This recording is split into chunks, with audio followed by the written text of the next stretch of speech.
Hi, this is Brett Ridgway, and I'm co-founder of a company called Speaker Fulfillment Services. When Starty asked me a few weeks ago if I would do a video introduction to her company, I said that'd be wonderful, I'd be happy to. On one condition, that I could also teach you a couple concepts that I think would help you in your entry into the information marketing world. Now, first of all, let's get the commercial out of the way. Our company, Speaker Fulfillment Services, works with information marketers, authors, and speakers. We handle the behind-the-scenes manufacturing, warehousing, and shipping of people's physical information products. Things like CD sets, DVD sets, home study courses, manuals, etc. I mean, what do you value your time at? And if you're spending your time duplicating CDs, printing out manuals, running down to the post office, then you're doing $10 an hour task. And your time really should be focused on product creation, your TV appearances, speaking at events, and those other high-value activities that only you can do. And that's where Speaker Fulfillment Services comes in. So we'd be delighted to work with you. Please come out and check out our website at speakerfulfillmentservices.com or give me a call and I'd be happy to chat with you. Now that's enough about the commercial. Here's what I would like to teach you today that I think will help you. And you're in great hands there with Starling in terms of learning how to take and build your platform via TV. But those TV appearances that you're doing should be an entree into selling your products and services, whether it's books, CD sets, videos, etc. So the first concept I'd like to teach you is the concept of consumption, because information products are all about consumption. If you're writing a book, how are you going to lay out that book so that your reader gets through your book as quickly as possible? Because obviously if you can't even get them to finish your book, the chances of them coming back to you for other products and services of yours goes way, way down. So you need to lay out your book in terms of chunks, chapters. Make sure your chapters aren't so long that it's overwhelming to the reader.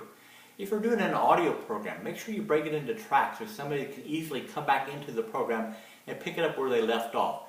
You've got to think about the consumption of your product from the get-go, and it's your job as an information marketer to make sure that your listeners or readers can get through your information as efficiently as possible.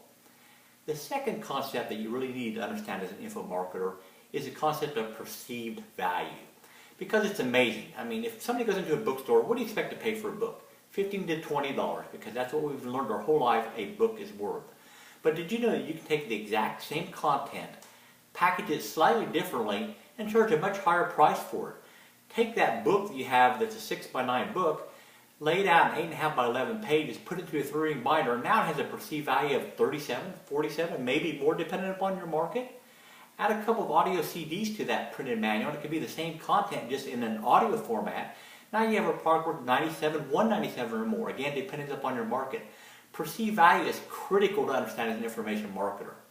The third concept that I'd like to cover for you is the 10-to-1 rule of information marketing. Let's give credit where credit is due. I learned this concept from a great info marketer named Dan Kennedy. But what this rule of thumb is that the price at which you're selling your product should be about a 10-to-1 markup over your hard cost to get that product out the door. So let's say you have a CD set that costs you about $10 to produce. That means to make the numbers work for you long term as an information marketer, you need to be selling that product for about $100. If you've got $30 into a product, then it needs to be about a $297 product or higher. Again, to make the numbers work long term. Now, I'm not saying that if you have a lead generation product and you know your numbers on the back end and you're converting them to a higher price ticket item, that you can't give away that first product, but you better know your back end numbers before you go that route. So those are the three concepts I think are critical to understand. Number one, it's all about consumption. Number two, perceived value. And number three, the 10-to-1 rule of information marketing. Thank you, Starty, for allowing me to share this with your audience today. And to all of you out there, you're in great hands with Starty. Best of luck to you in everything you're doing. If we can help you in any way, please give me a shout. Thanks so much.